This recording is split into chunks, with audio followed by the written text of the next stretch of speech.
हमनी के संस्कृति, हमनी के संस्कार सदा रहे हमनी के साथ।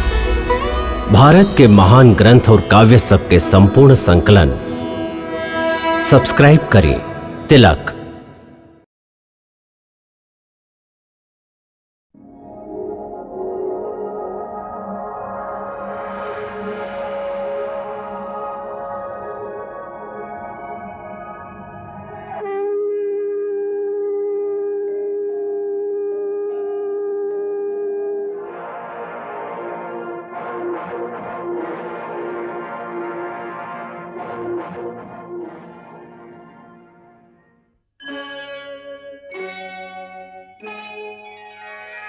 कृष्णा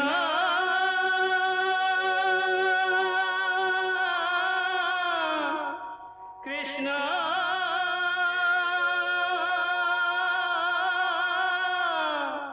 हरे कृष्णा हरे हरे।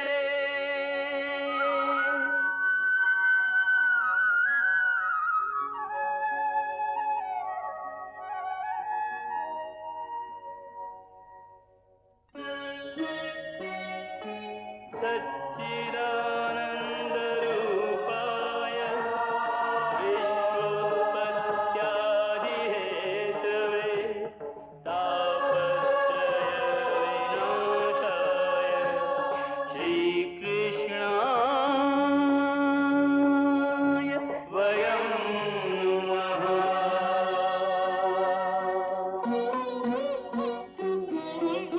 श्रीकृष्ण गोविंद हरे मुरारे, हे नाथ नारायण वासुदेव। हरे कृष्ण राधे राधे कृष्ण कृष्ण हरे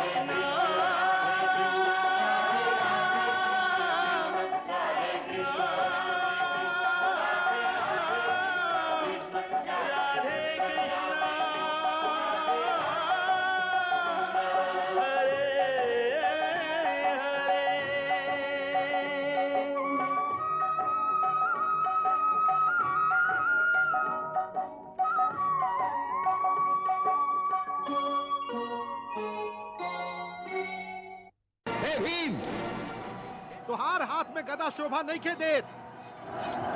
तू तो उहे जाके उहे कलछुल संभाला जे विराट नरेश के खाना बनावत समय थमले रहा। सूत पुत्र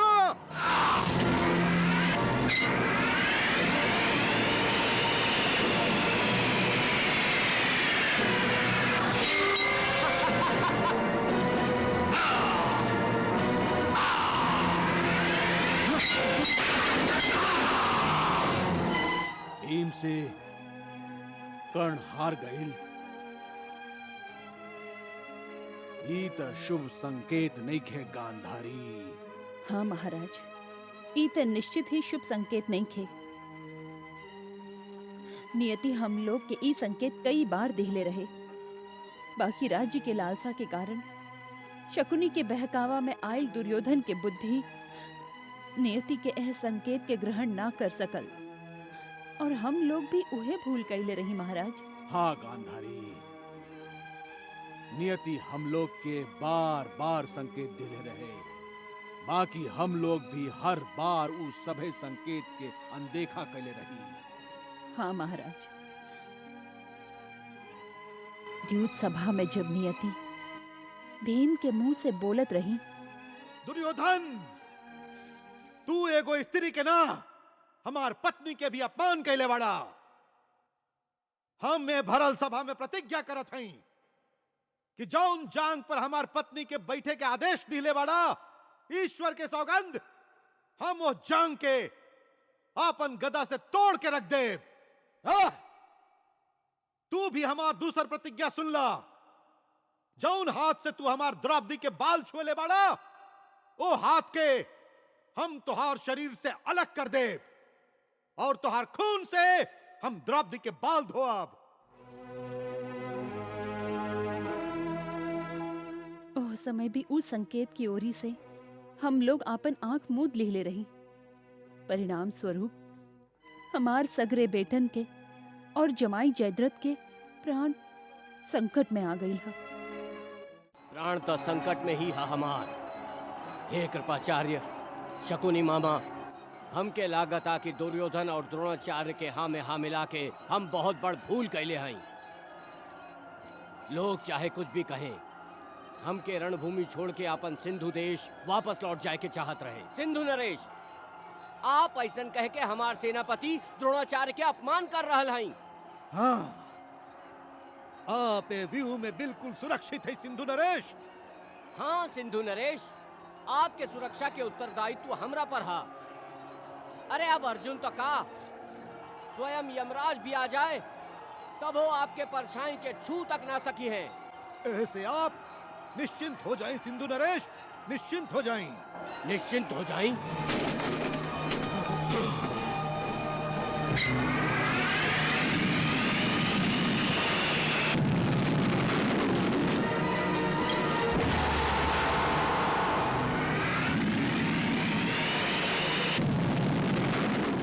देख ली कृपाचार्य, देख ली अर्जुन हमार सेना के ध्वस्त करके हमरा ओरी ही बढ़ल चलल आ रहल हा। देख ली।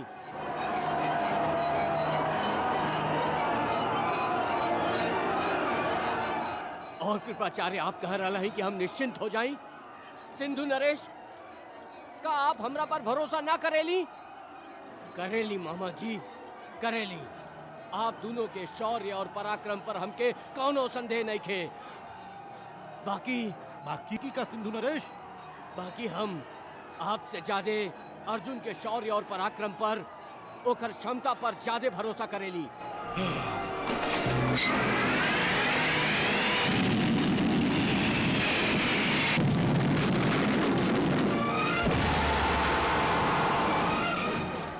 अर्जुन अपन प्रतिज्ञा जरूर पूरा करी। ओकर प्रतिज्ञा पूरा होके के मतलब है कि हमारा अस्तित्व ही मिट जाई। लागता सूरज के भी अस्त होके के कौनो जल्दी नहीं खे।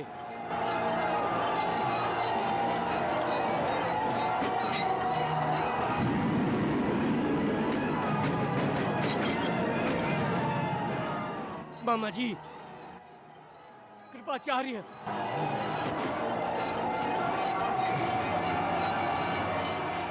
सूरज माथा पर आ गई है। आधा दिन हाथ से निकल गई है और अब तक जयद्रथ हमके दिखाई ना दिलस।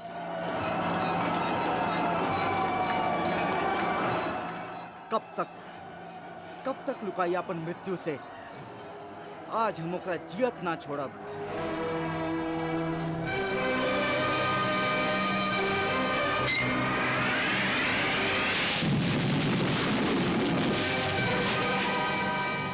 पार्थ, ई तोहार भावना बोल रहल है।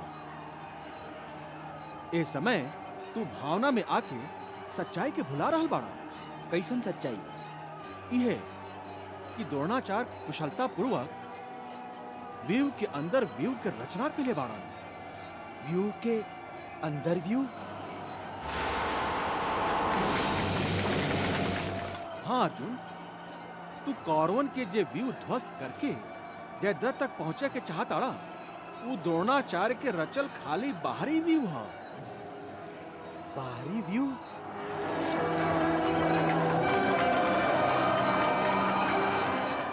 हाँ पार्थ, और ऊ जे आंतरिक व्यू बनौले बाड़न, ओ में जयद्रथ सुरक्षित बा।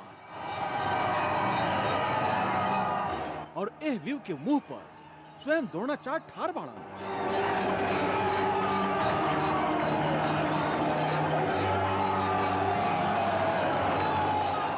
अभी तक हम लोग ए बाहरी व्यू के भेदन भी ना कर सकली, जबकि हम लोग की चाहिए कि एह बाहरी व्यू के तोड़ के हम लोग आगे बढ़ी और द्रोणाचार्य से युद्ध करके उनका के पराजित करी। ओकरा बादे हम लोग आंतरिक व्यू में प्रवेश कर सकते। जयद्रथ तक पहुंचल बहुत मुश्किल काम है, कहे कि हम लोग के पास खाली सूर्यास्त तक का ही समय है, और इस समय है कि हम लोग के हाथ से निकल जा रहा है।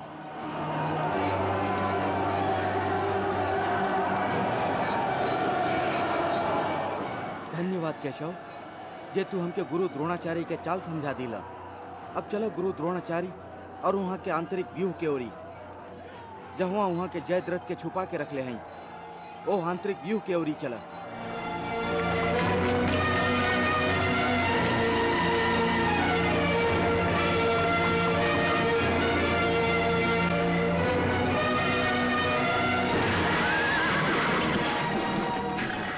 अर्जुन के रोका, ओकरा के आगे मत बढ़े दा, ओकरा के चारों ओरी से घेर ला ओकरा के।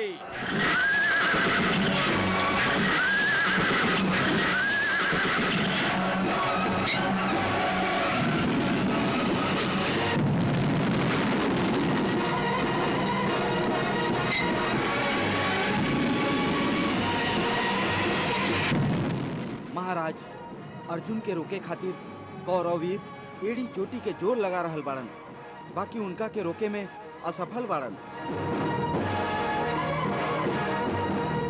महाराज, अर्जुन जैसे आज साक्षात यमराज के अवतार धारण कर ले बाड़न, उनका सामने जे केहू आवेला ढेर हो जाला।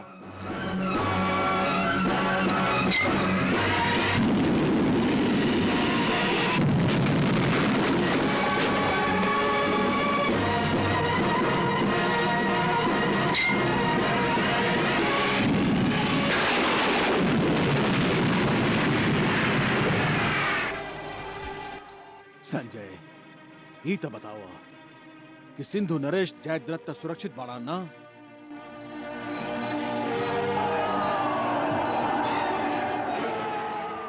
हाँ महाराज, बाकी वो आपन आत्मविश्वास खो चुकल बाड़न। तू सब कुछ बता रहल बाड़ा संजय, बाकी दिन कितना चढ़ चुकल हा ई ना बता रहल बाड़ा। ऐसन लागता कि सूरज कुरुक्षेत्र के आकाश में ठहर के अर्जुन के पराक्रम के देख रहल है।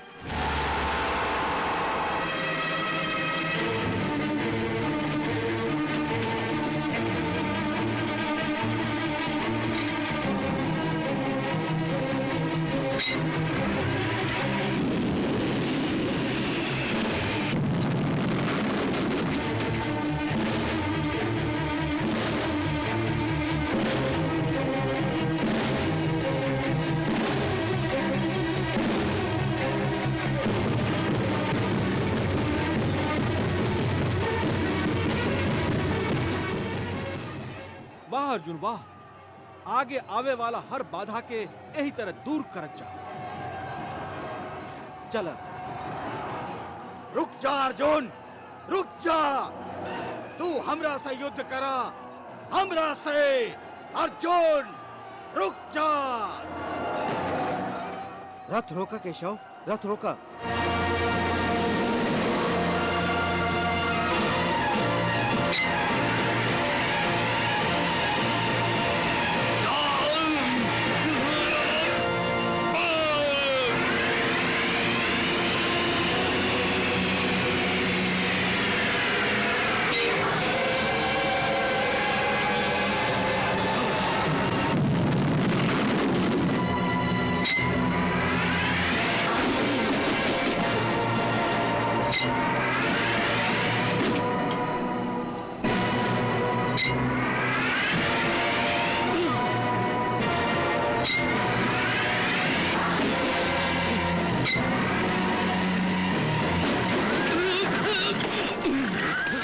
दुर्योधन, तू युद्ध करबा?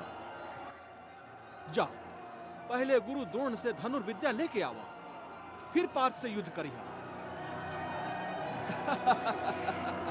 चला केशव, रथ द्रोणाचार्य के सामने ले चला। हाँ।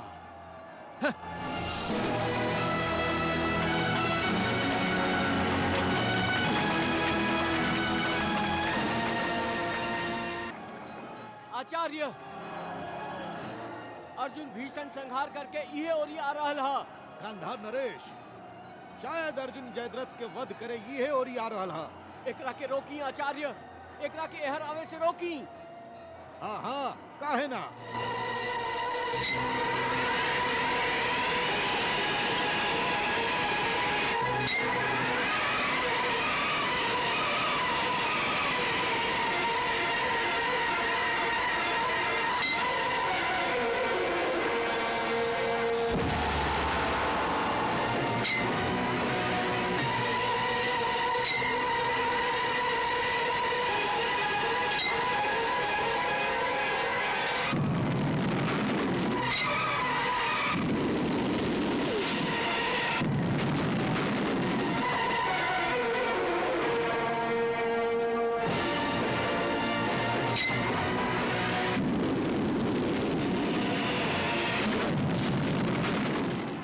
गई, वो आ गई।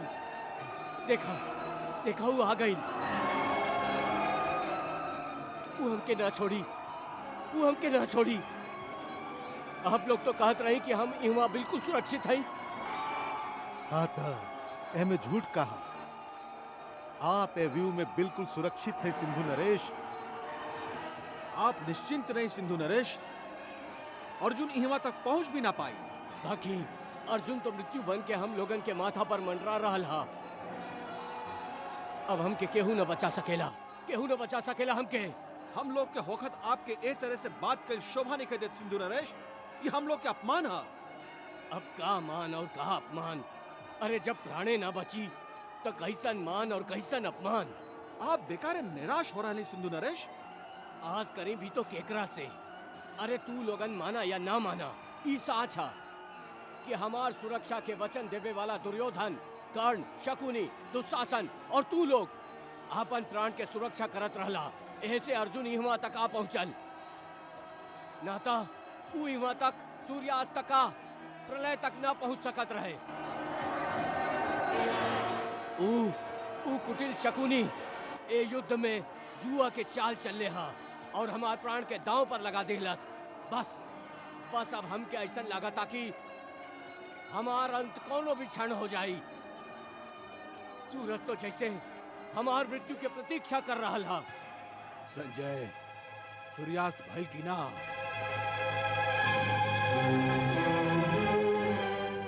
सूर्य अस्त होके में अब ही समय है महाराज। अब ही समय है का इस सूरज पांडवन के पक्षपाती बन गई हा? जल्दी बताओ संजय, अर्जुन अब कहां तक पहुंच गई हा? अर्जुन अब द्रोणाचार्य के रचल दूसर व्यूह के पास पहुंच गई हा।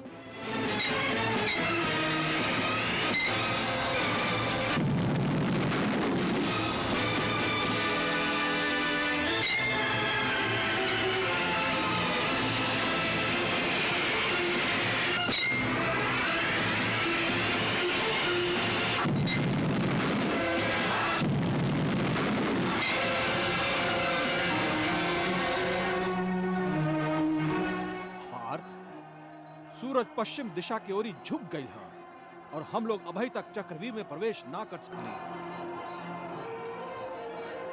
हम लोग के व्यू में जल्दी प्रवेश करे के चाहिए। बाकी द्रोणाचार्य के परास्त कैले बिना ए व्यू में प्रवेश ना कर सकेली।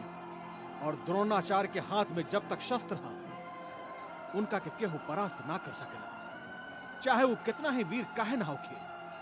तब फिर हम का करी? यदि तो के जयद्रथ के वध करे के हा तो द्रोणाचार्य के हटा के व्यू में प्रवेश करे के हुए, और वो भी बहुत जल्दी है, कहा कि हम लोग के पास समय नहीं है पात। समझला?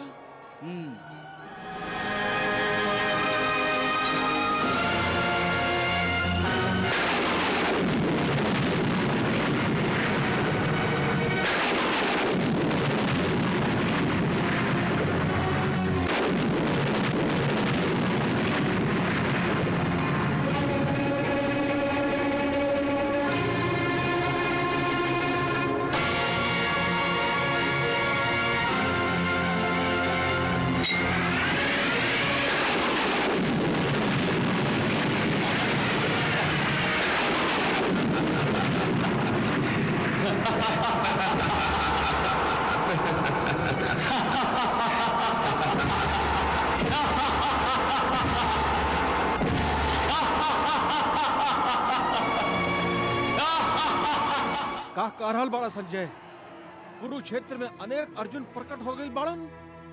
हाँ महाराज, दुर्योधन और दूसर कौरव वीर भ्रम में पड़ गई बाड़न।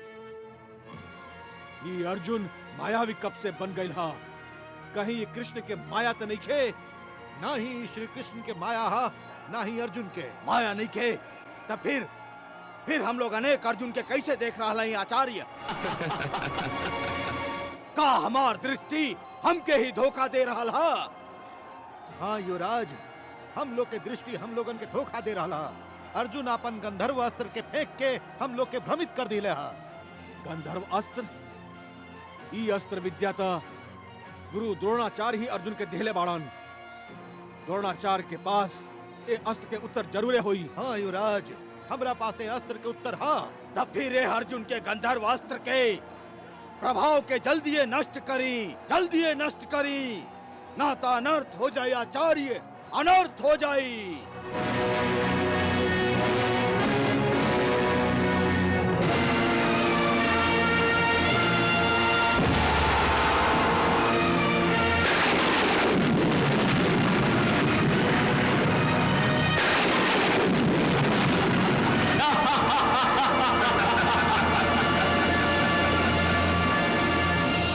चलाइए अस्त्र।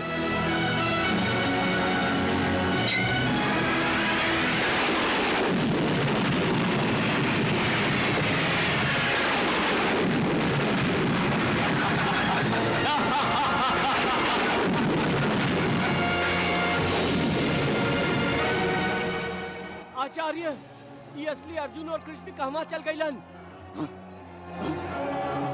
कृष्णा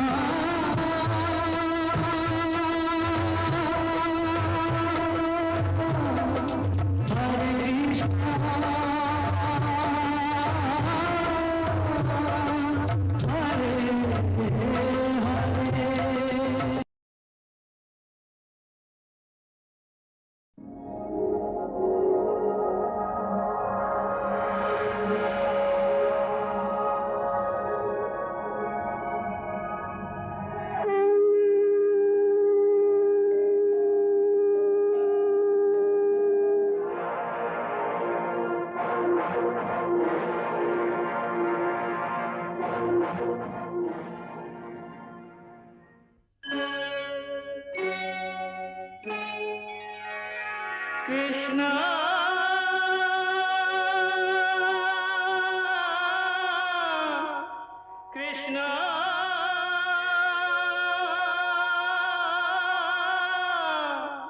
हरे कृष्णा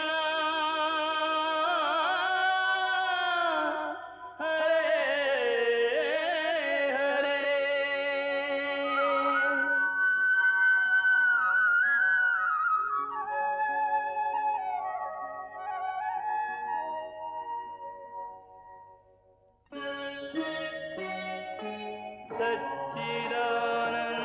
सच्चिदानन्दरूपाय विश्वोत्पत्त्यादिहेतवे तापत्रयविनाशाय श्रीकृष्णाय वयं नमः।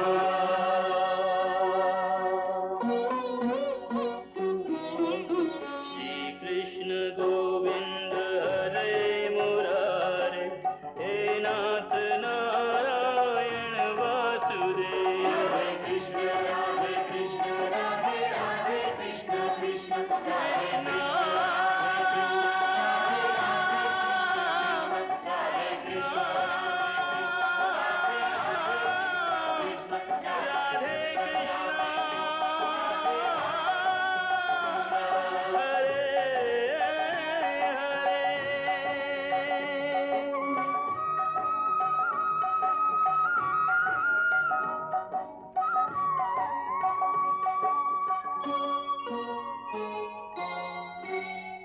ये अर्जुन मायावी कब से बन गया? ये कृष्ण के नहीं खे। ना ही श्री माया हा, ना ही अर्जुन के। माया नहीं खे, तब फिर हम लोग अनेक अर्जुन के कैसे देख रहा है आचार्य? और दृष्टि हम क्या दे रहा हा? हाँ युवराज, हम लोग के दृष्टि हम लोगन के धोखा दे रहा। अर्जुन अपन गंधर्व अस्त्र के फेंक के हम लोग के भ्रमित कर दिले हा। गंधर्व अस्त्र? ई अस्त्र विद्या था गुरु द्रोणाचार्य ही अर्जुन के देहले बाड़न।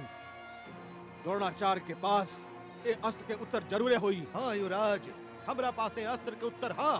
तब फिर ये अर्जुन के गंधर्व अस्त्र के प्रभाव के जल्दी नष्ट करी, जल्दी नष्ट करी, ना तो अनर्थ हो जाए आचार्य, अनर्थ हो जाए।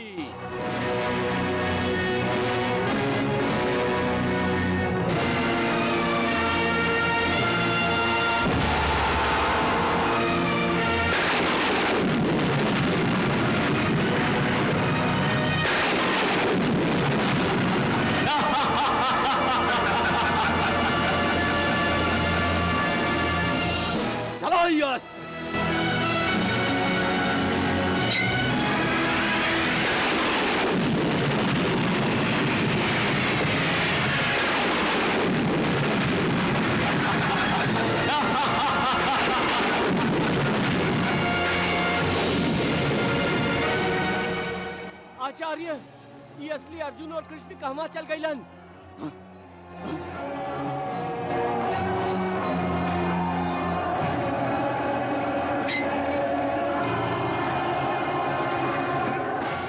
आचार्य, आचार्य, गंधर्व अस्त्र के प्रयोग करके अर्जुन हम लोग के भ्रमित कर दिले हा और अब व्यूह में प्रवेश कर रहा हा। का अर्जुन व्यू में प्रवेश कर गई? इहे व्यू में लुकैले बड़न जयद्रथ के द्रोणाचार्य।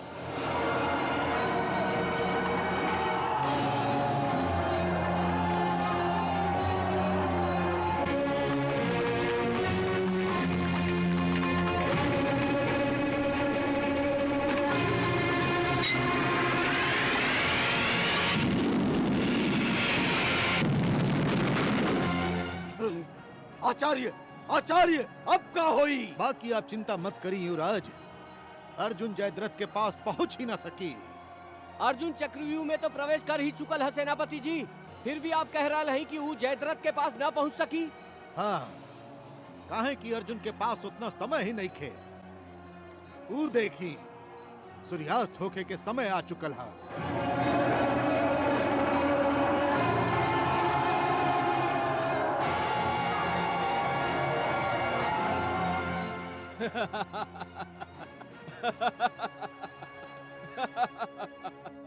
सुन लू तू गांधारी, सूर्यास्त होके के समय आ गई।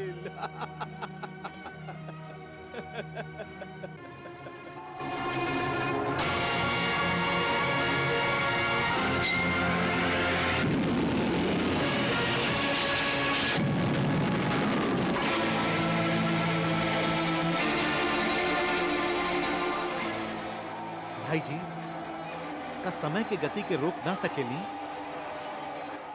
ना नकुल, ना। नकुल, सभे वीर महावीर और वासुदेव श्री कृष्ण भी हमार बल और हमार सामर्थ्य के प्रशंसा में कहेलन कि हमरा जैसन बलशाली, शक्तिशाली ए विश्व में दूसर और केहू नहीं खे। बाकी आज हम जान गए हैं कि हम विश्व के सबसे कमजोर मनुष्य हैं, जे सूरज के अस्त होखे से रोक ना सकली।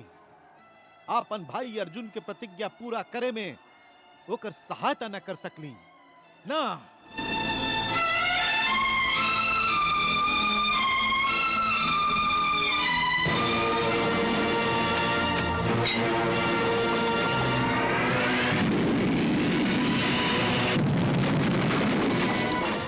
ई धमाका के मतलब ई है कि अर्जुन न खाली व्यू में प्रवेश कर लिहले बा, बल्कि वो हमरा पास भी आ पहुंचल हा। बस कुछ ही क्षण में वो हमार माथा तक भी पहुंच जाई। अश्वत्थामा! नाना सिंधु नरेश, ऐसा कोनो संभावना दिखाई नहीं दे। आप इतना विश्वास के संगे कैसे कह सकत हई? यही से कि एगो व्यू के ध्वस्त करे के बाद ए दोसर व्यू में प्रवेश करे में अर्जुन के पूरा दिन लग जाए। बाकी इतना समय वो लाइक कहां से? आप चिंता मत करी सिंधु नरेश, वो देखी सूरज अस्त होखे में अब ज्यादा समय ना रहल।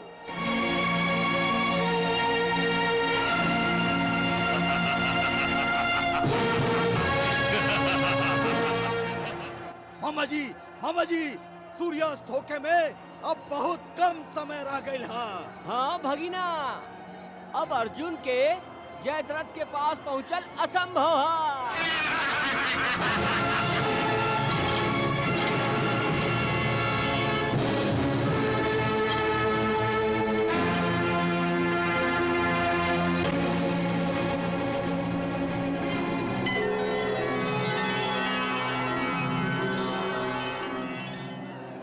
का आज्ञा है भगवान? हम चाहते हैं कि कौरवन और जयद्रथ के सूर्यास्त होके के आभास होके और जयद्रथ पर लगावल सैनिकन के पहरा के उ लोग तोड़ देवे, जैसे ओकरा तक अर्जुन पहुंच सके। आप खाली आज्ञा दी ही प्रभु, हम सूर्यास्त होके के आभास से सग्र सृष्टि के भ्रमित कर दे। आज्ञा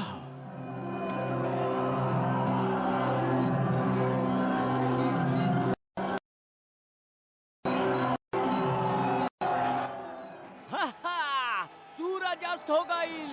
हाँ, सूरज अस्त हो गई।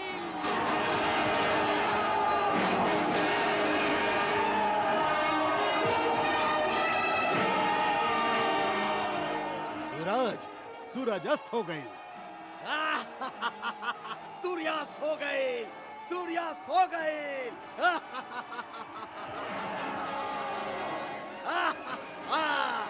अर्जुन!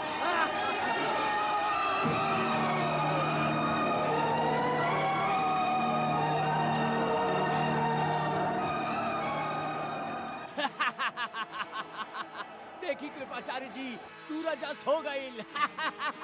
अश्वत्थामा, सूरज अस्त हो गई। सूरज अस्त हो गई, सूरज अस्त हो गई। सूर्यास्त हो गई गांधारी, सूर्यास्त हो गई। अब अपन प्रतिज्ञा के अनुसार अर्जुन के अग्नि में प्रवेश करे के होई। अर्जुन के अग्नि में प्रवेश करे के होई। हे वासुदेव, हमके खेद है कि हम सूर्यास्त होके से पहले जयद्रथ के वध ना कर सकली। अब हमके अपन प्रतिज्ञा के अनुसार अपना आप के अग्नि के समर्पित करे के हुई।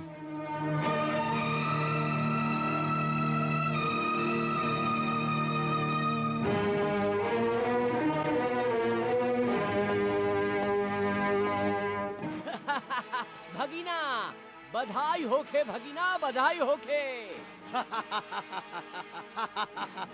तोहार विजय के रास्ता के कांटा स्वयं ही रास्ता छोड़ के जा रहल है। हाँ मामा जी, हाँ।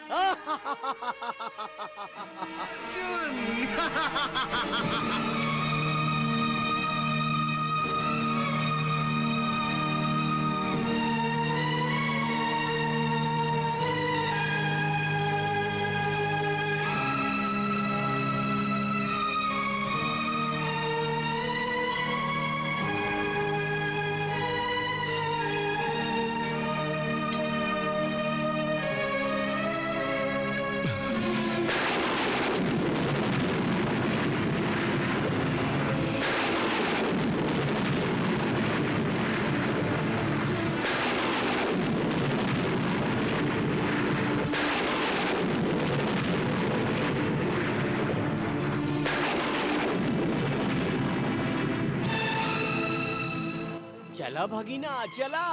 हाँ। चली मामा जी, चली।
संजय, हमके जल्दी बताओ, का अर्जुन अग्नि में प्रवेश कैलस? ना महाराज, बाकी कोनो भी पल पार्थ अर्जुन अग्नि में प्रवेश करी हैं।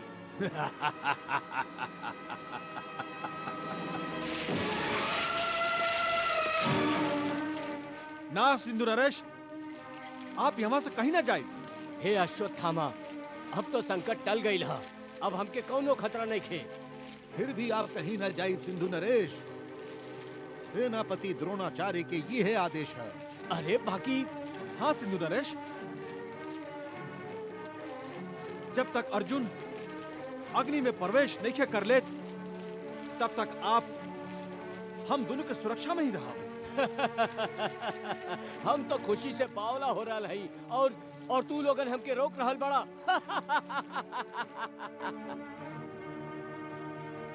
अरे जे अर्जुन हमार वध कईल चाहत रहे, तू स्वयं ही मिट मर रहल हा। ऐसन दृश्य हम ना देखी। ऐसन कैसे हो सकेला? हम जरूर अर्जुन के अग्नि प्रवेश देखा। सिंधु नरेश, सिंधु नरेश रुकी, सिंधु नरेश रुक जाइए सिंधु नरेश, सुनिए हमारी बात, रुकिए सुनिए सिंधु नरेश, रुकिए।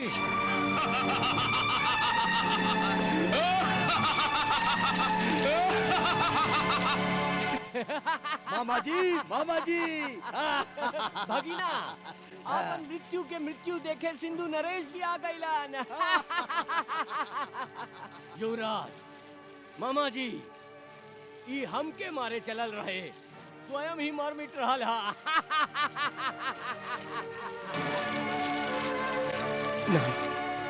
ना, आजा पीछे।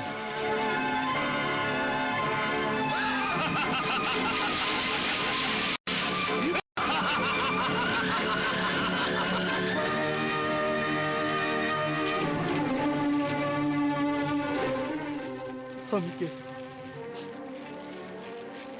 आज्ञा दा केशव। प्रणाम। हे अग्निदेव, आज हम अपना आप के तोके समर्पित कर रहा हैं। हमारे समर्पण के स्वीकार करा।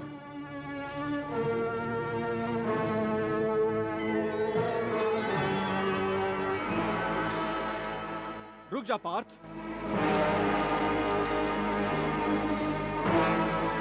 अबे सूर्यास्त कहवा भइल हा? ऊ देखा।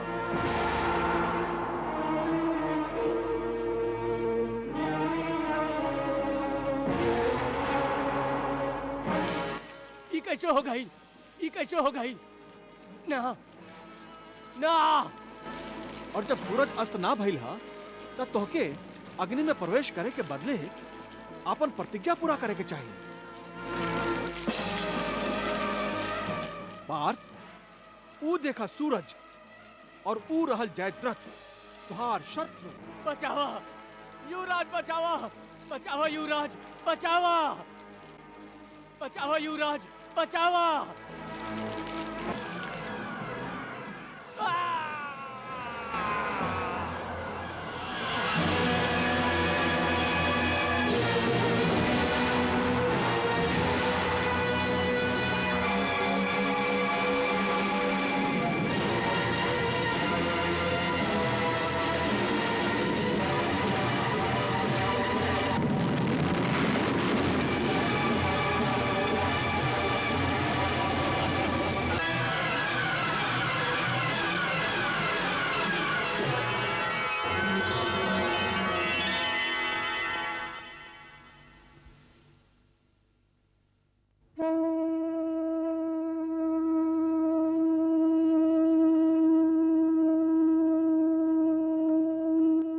सूर्यास्त हो गईल, युद्ध समाप्त करा।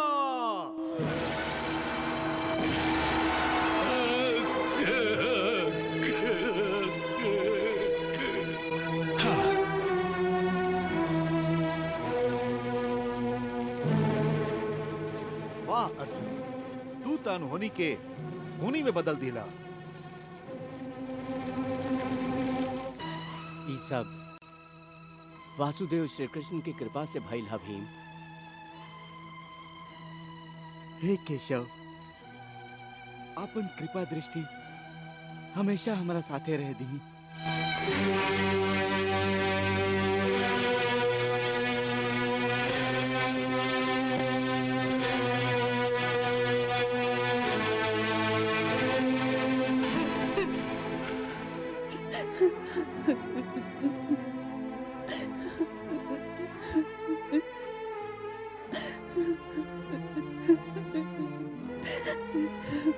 गांधारी,